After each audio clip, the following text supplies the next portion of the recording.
यानी सीबीटी कम OMR mode क्या है। तो प्रॉब्लम कहां थी? पेपर बनने से सेंटर तक पहुंचने में सबसे ज्यादा दिक्कत आ रही थी। अब इसका सोल्यूशन इन्होंने निकाला कि हमें पेपर पहुंचाना ही नहीं है सेंटर, हम ऑनलाइन मोड से पेपर सेंटर पे पहुंचाएंगे। होता क्या है, पहले पेपर बनता है, बनने के बाद छपने जाता है, छपने के बाद आपके सेंटर तक भेजा जाता है। वहां से या तो पेपर बनने से लेकर के छपने तक और सेंटर तक पहुंचने तक कोई भी जगह लीक हो जा रहा है। दोस्तों नमस्कार, राजस्थान कर्मचारी चयन बोर्ड जयपुर के द्वारा एक नई पहल स्टार्ट की जा रही है परीक्षा में नकल को रोकने के लिए। ये पहल अच्छी है, मेरे हिसाब से काफी अच्छी है। तो ये कुछ परीक्षाओं में अभी राजस्थान की कर्मचारी चयन आयोग की कुछ परीक्षाओं में अभी इसको लागू किया जाएगा तुरंत। ये इसका नाम है सीवीटी कम ओएमआर मोड, सीवीटी कम ओएमआर मोड।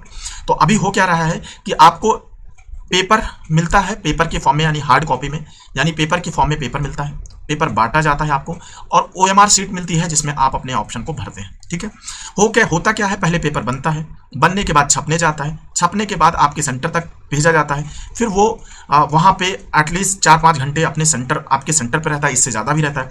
इन सब जगहों से या तो पेपर बनने से लेकर के छपने तक और सेंटर तक पहुंचने तक कोई भी जगह लीक हो जा रहा है, और सरकारें इस चीज को तोड़ पाने में, इसका तोड़ निकाल पाने में सक्षम दिखाई नहीं दे रही थी। अभी नीट पेपर लीक के बाद में ये चीजें एकदम से सभी गवर्नमेंट इसके लिए मेहनत करना शुरू किया, और शायद ये जो तरीका निकाल रहे हैं थोड़ा सा ठीक है। पहले वो देखते हैं कि परीक्षा को ये अब कैसे करवाएंगे, यानी सीबीटी कम ओएमआर मोड क्या है। तो प्रॉब्लम कहां थी? पेपर बनने से सेंटर तक पहुंचने में सबसे ज्यादा दिक्कत आ रही थी।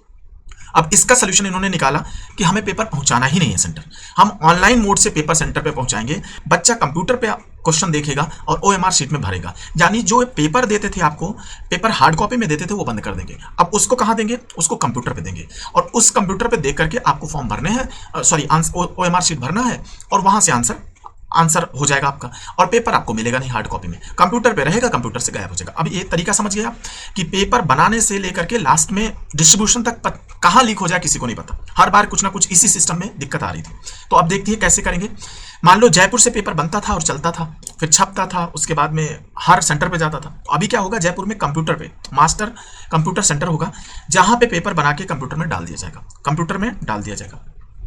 इसमें टाइमिंग सेट कर दी जाएगी कि ये पेपर 10 बजे अगर पेपर स्टार्ट होना है तो 9:55 पे सभी लोगों के, जितने लोग कंप्यूटर सेंटर पे कहीं बैठे हैं एग्जाम दे रहे हैं दूर दूर जगहों पे, सबके कंप्यूटर में 9:55 पे पेपर अपने आप पहुंच जाए। आप समझ रहे हो, ये टेक्नोलॉजी यूज की जाएगी। अब क्या होगा कि आप पहुंचोगे कोई सेंटर पे, वहां पे ऑलरेडी आपका लॉगिन वॉगिन कंप्यूटर पे करा लिया जाएगा। जैसे ही परीक्षा का टाइम स्टार्ट होगा वैसे ही पेपर जयपुर से आपके अकाउंट में सीधे ऑनलाइन आ जाएगा, आपके स्क्रीन पे फ्लैश होगा, वहां से देखिए और ओएमआर शीट भरिए।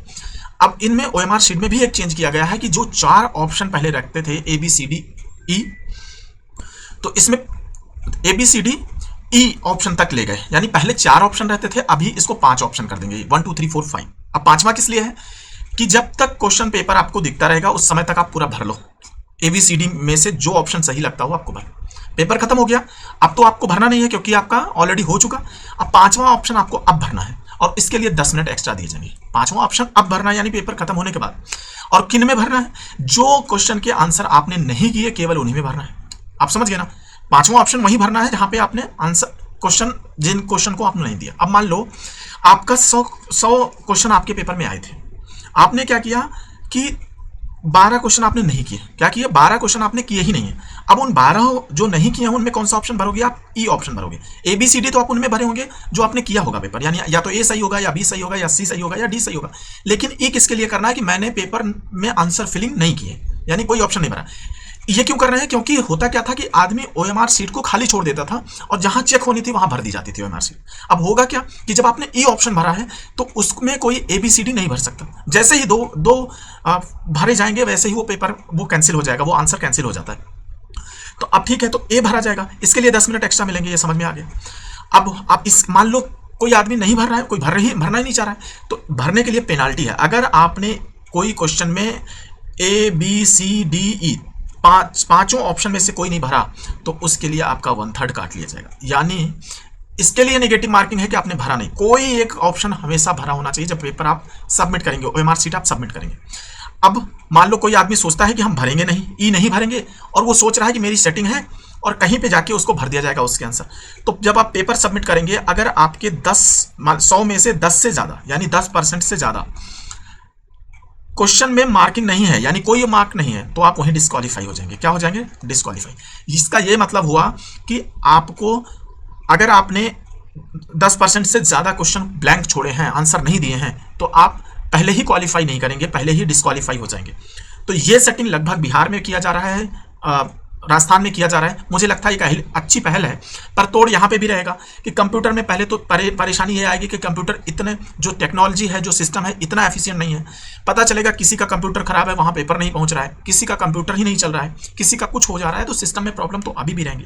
इस सिस्टम को लागू करने के लिए कंप्यूटर को बहुत अच्छा होना जरूरी है। मुझे लगता है बैंक के एग्जाम से सीखने की जरूरत होगी, क्योंकि उन लोगों का कंप्यूटर के माध्यम से ही पेपर होता है। अब इनकी पूरी डिटेल एक बार समझ लेते हैं। आपको समझ में आ गया, सीबीटी कम ओएमआर मोड रहेगा। अभी ये कुछ परीक्षाओं में लागू करेंगे पायलट के तौर पे, बाकी बाद में सारी परीक्षाओं पे इसको डिस्ट्रीब्यूट करेंगे, सारी परीक्षाओं में ले जाएंगे। तो पहला तो आपको जो एडमिट कार्ड है वो वैसे ही डाउनलोड होगा जैसे पहले होता था, उसमें कोई अलग चेंजेस नहीं किए गए हैं। परीक्षा में 2 घंटा पहले एंट्री लेनी है, 2 घंटा पहले से एंट्री स्टार्ट हो जाएगी और 1 घंटा पहले बंद हो जाएगी। तो आपको टाइम लेकर के परीक्षा केंद्र पे जाना है, ये पहले भी होता था। अब है क्या कि आपको मॉक टेस्ट करवा दिया जाएगा। मॉक टेस्ट का मतलब पेपर कैसे दिखता है कंप्यूटर पे, कैसे आगे पीछे किया जाएगा, वो सब चीज दिखा दी जाएगी। तीसरा, इसमें एक परेशानी आने वाली है, जो लोग पेपर देख के करते थे, अभी क्या है, एक क्वेश्चन आपके सामने आएगा, मतलब एक टाइम पे एक ही क्वेश्चन आपको दिखेगा, उससे ज्यादा नहीं दिखेंगे। तो आपको आगे पीछे करके सारे क्वेश्चन देखने पड़ेंगे। तो आप मान लो 100 क्वेश्चन आते हैं तो 100 पेजेस पलटने पड़ेंगे, ये एक चैलेंज रहेगा। वैसे क्या होता था, जो पेपर आता था उसमें मान लो 20 पन्ने रहते थे, 10 पन्ने रहते थे, तो आप पलट लेते थे फटाफट। इसमें हर क्वेश्चन के लिए आपको आगे बढ़ना होगा। ठीक है, ये एक दिक्कत, कोई बड़ी बात नहीं है पेपर लीक होने से।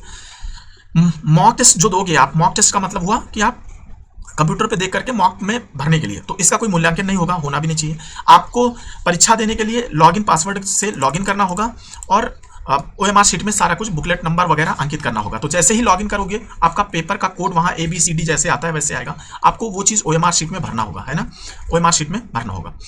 अब परीक्षा शुरू होने के समय पर परीक्षा के प्रश्न पत्र स्वतः ही कंप्यूटर की स्क्रीन पर आ जाएंगे। समझ में आ गया कि जैसे ही टाइम, अब इसमें ये नहीं होगा कि पेपर डिस्ट्रीब्यूट करने में किसी को लेट कर दिया, तो लेट होने वाला ऑप्शन भी हट जाएगा, क्योंकि आपकी स्क्रीन पे जैसे ही वहां से बटन दबाएंगे, सभी परीक्षार्थियों के कंप्यूटर पे एक साथ आपका पेपर आ जाएगा। ठीक है, पर अभ्यर्थी प्रश्न पत्र को पढ़कर उसका जवाब अलग से दी हुई ओएमआर शीट में ही अंकित करेंगे। परीक्षा सॉफ्टवेयर में कंप्यूटर पर उत्तर देने का कोई प्रावधान नहीं है। यह बात बिल्कुल सही है कि आपको कंप्यूटर पर उत्तर नहीं देना है, ओएमआर शीट जो आपको दी रहेगी उसमें भरना है। अभ्यर्थी ध्यान दें कि कंप्यूटर स्क्रीन पर एक समय में एक ही क्वेश्चन आएगा, एक ही क्वेश्चन आएगा, मतलब उसके बाद आपको अगले क्वेश्चन के लिए आगे क्लिक करना होगा। समझ में आ गया, एक टाइम पे एक ही क्वेश्चन आएगा। शेष परीक्षा अवधि मतलब कितना टाइम, मान लो 2 घंटे का है, आपने 10 मिनट आपने पेपर कर लिया, तो आपके स्क्रीन पे ये टाइम आता रहेगा 1 घंटा 50 मिनट अभी बचा हुआ है, यानी बचा हुआ टाइम हर समय आपको दिखता रहेगा। ये एक अच्छी चीज है, क्योंकि बीच में हम लोग कई बार या तो घड़ी देखते थे या तो टाइम पूछते थे, तो एक अच्छी चीज है।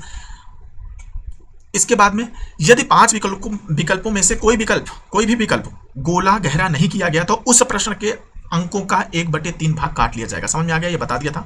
10% से अधिक प्रश्नों में किसी भी विकल्प या गोले को अभ्यर्थी द्वारा गहरा नहीं किया गया, तो उसे परीक्षा के लिए अयोग्य घोषित कर दिया जाएगा।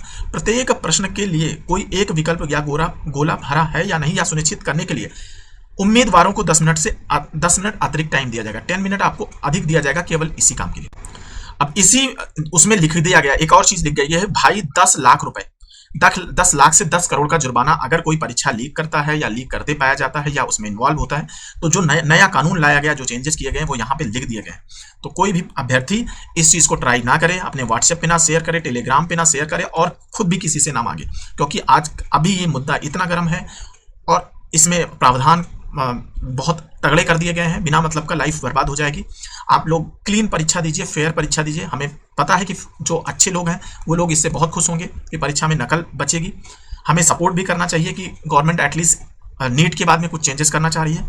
थैंक यू दोस्तों। अगर आपको लगता है कि ये चीज़ आपके फेवर में है और सारे परीक्षाओं में इसको लागू किया जाए, तो आप कमेंट में जरूर लिखिए।